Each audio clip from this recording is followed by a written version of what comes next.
Hello, everybody, and welcome back to the Waiting Room, the show that challenges you to thrive, not just survive in every area of your life. This is your host, Ruem, and in this podcast, we'll be talking about the realities of waiting in every season of life.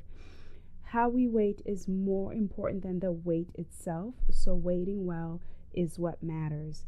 In this episode, I'll be talking about who or what is influencing you the most.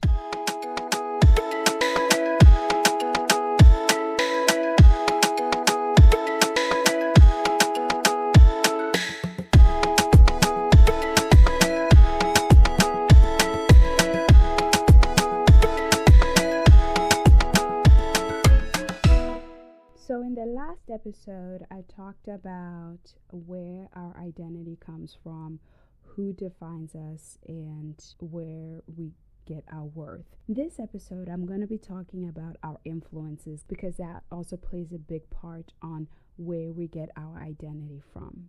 It has been said that the eyes and the ears are windows to the soul. We become what we are exposed to. A lot of times, compromise in your mind will also lead to compromise in your behavior. And how we get those ideas in our minds is through different sources of influence. So I came across this statistic which I found interesting. It said the average American adult spends over 11 hours per day listening to, watching, reading, or generally interacting with media. That is a lot of time, people. 11 hours per day. So considering that you are asleep for about 6 to 8 hours and then working, so we're obviously interacting with media while we're working, doing other things. Where are these 11 hours coming from? That's just a lot. And I know this is average, so some obviously spend more and some spend less. And I'd like to think that I'm way below that 11 hours per day.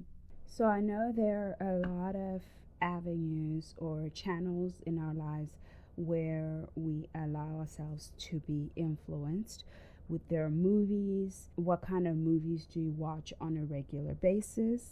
There's music. Music has a significant impact on our minds as well. The books we're reading, video games, if you're into video games, magazines, whether they're print or online magazines, social media. So I'll say social media is the biggest one, especially the time that we're living in. I'll say social media has the largest influence on us, especially if you are exposed to it often.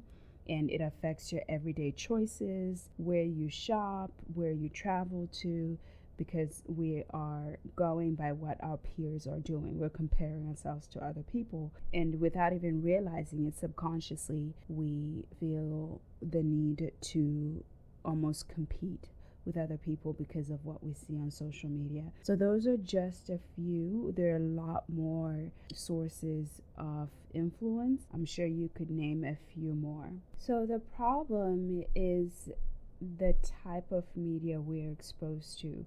So popular media, which is probably 70 or 80% of the media out there, presents a distorted view on truth, on goodness, beauty, masculinity, femininity, relationship, romance, sexuality, and the list can go on. So vices are portrayed as virtues. They make it seem like it's cool to lie, or it's cool to be promiscuous, or it's fun to be addicted to substances, and the infamous cliche, everybody's doing it. So if you're constantly ingesting those ideas, it's easy to start to pattern your life after those ideas.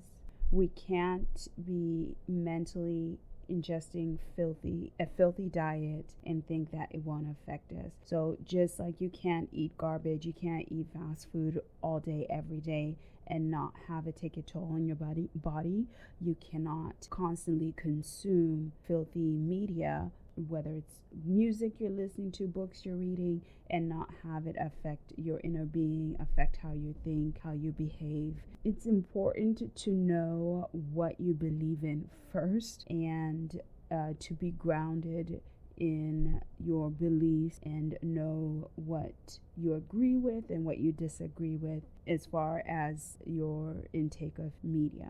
So media use doesn't have to be a bad thing, but it has its place. And when we misuse it or put the wrong value on it, that's when it can have a negative effect on our lives. Media shouldn't control your time. We have responsibilities, we are working, you're running errands, you have things to do, and if media is taking over that time, then you're neglecting important things and you're getting behind on your daily activities. That is not a good thing.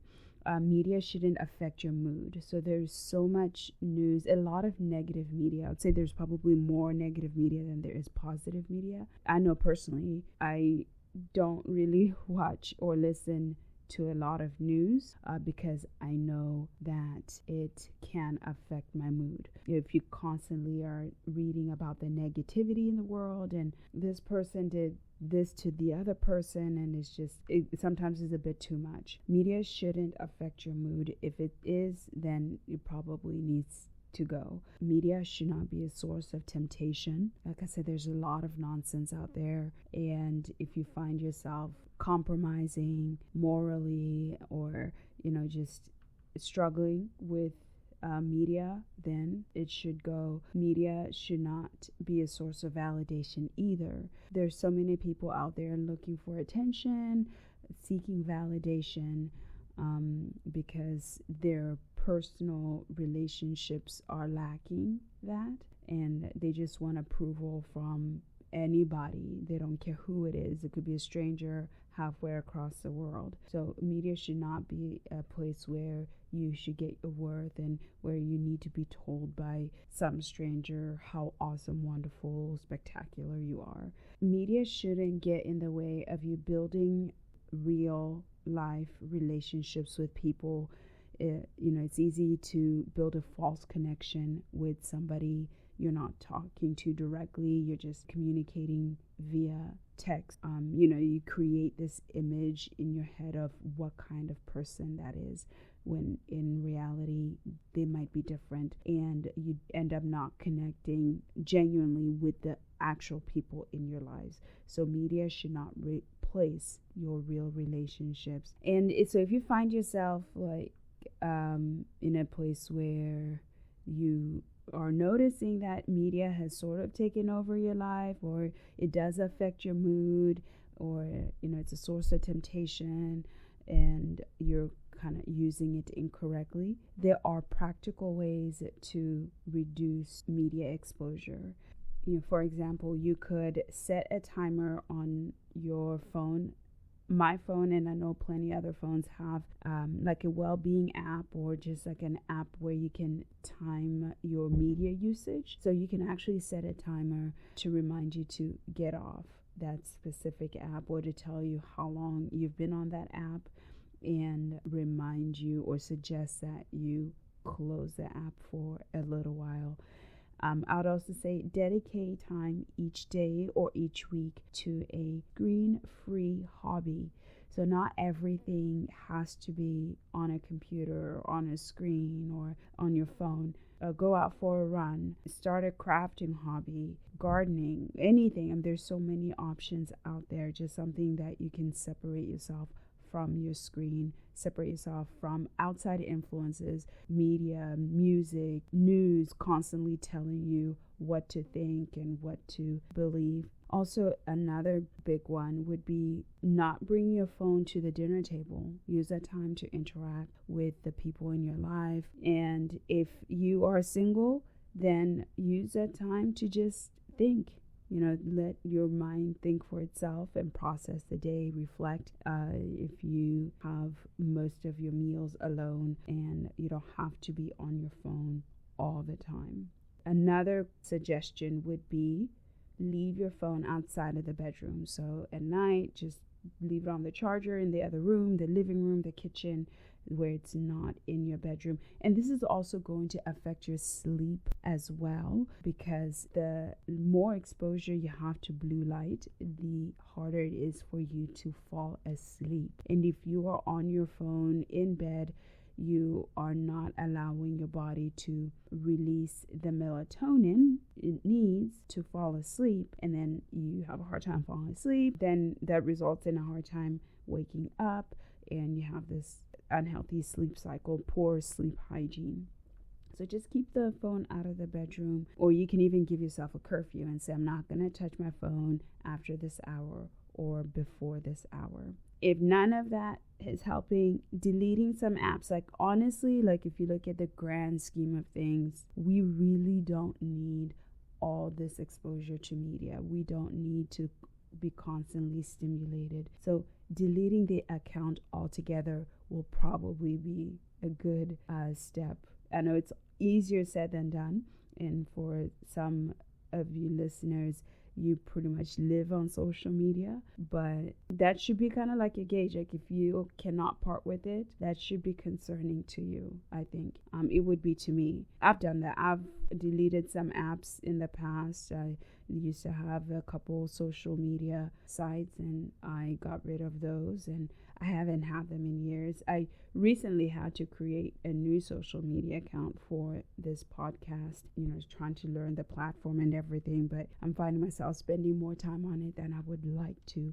But, I just have to find that balance of, using it. And everybody's different. Some of you do need to use social media for what you do, whether it's for work or just a hobby. Everything has its place. Just kind of find that balance where it's not taking over your life and taking over your mind. I have learned that the more worldly influence I'm getting equals the less godly influence. So not all influence is bad. Most of the information you'll see on social media is towards the negative, but not all of it is. There are a lot of good influences out there, positive media, encouraging. I think they just kind of get lost in the sauce and get drowned out by the bad ones. There's an author, Nancy DeMoss Welgemuth. She wrote a book, Lies Women Believe, and she outlines the sequence of events that take place when you're being influenced. So in this case, as far as media and what we are reading or listening to. She says listening leads to contemplating. Contemplating leads to accepting. Accepting leads to acting. So if you look at whatever your media intake is and how it affects your behavior, you listen to certain songs, or you watch certain movies, and you're constantly hearing those messages, and then they sort of become your thought pattern, and that becomes your new normal. And then eventually that's how you'll start behaving. Now, most of the time this is in the negative, but this can also be for the positive as well. It all comes down to what's coming into your mind and into your soul. There's a scripture in the book of Galatians that has always stood out to me. It says, "You were running well. Who hindered you from obeying the truth? This persuasion is not from him who calls you." So that's a reminder to all of us that who you allow to influence you can ultimately affect your destinies. You're either being persuaded by the one who created you, or you're being persuaded by somebody else. If you allow that influence to take root in your mind, then those thoughts, remember, will become actions. Those actions are ultimately going to be your destiny. Personally, I've noticed how certain media affects me mentally, emotionally, and spiritually. So I have made the very deliberate decision to limit my exposure to most mainstream media. And a lot of it is just because of what it portrays, what is shown. It contradicts what I believe in and the life I want to live. So I'm not saying that it's easy to shut most things out, but it does take effort. And it is certainly worth it. It'll give you peace of mind, and you don't realize how much time we waste on social media until you actually stop using it, and you're like, oh, how was I getting things done? And you can learn a new instrument, or you can start a new hobby in place of that media and actually grow, challenge yourself to grow. So I want to challenge you to take a look at your life and see who or what is influencing you the most. Is it a positive influence or negative? And if it's negative, I encourage you to do something about it. So don't just recognize that, oh, I have this problem with this certain type of exposure to media, and then leave things the way they are. So I encourage you to take whatever steps you need to take in order to correct that. And then if it is positive influence, you're on the right course, I definitely encourage you to share with others what you have learned and what tools you use for positive media influence. So this week I would like to recommend a couple of books, so one for the ladies and one for the gents. So Lies Men Believe and the Truth That Sets Them Free by Robert Wohlgemuth, and Lies Women Believe and the Truth That Sets Them Free by Nancy DeMoss Wohlgemuth. I'll put the links in the description. Once again, these are not sponsors, but I definitely encourage you to read these books. I've read The Lies Women Believe, and it helped me a lot. There are a lot of lies or things that we tell ourselves, misconceptions or deceptions that we end up believing and living. So it just exposes that and brings the truth. Just kind of brings clarity on a lot of different life issues. So I definitely encourage you to read whichever one would be applicable to you. And that is it for today, folks. I would like to thank you for joining me here in the waiting room. Look out for my next episode. And in the meantime, please share this podcast with a friend. I'd love to hear your feedback. So you can email me at thewaitingroom@gmail.com or follow me on Instagram at thewaitingroom and leave a comment there. Until then, take care.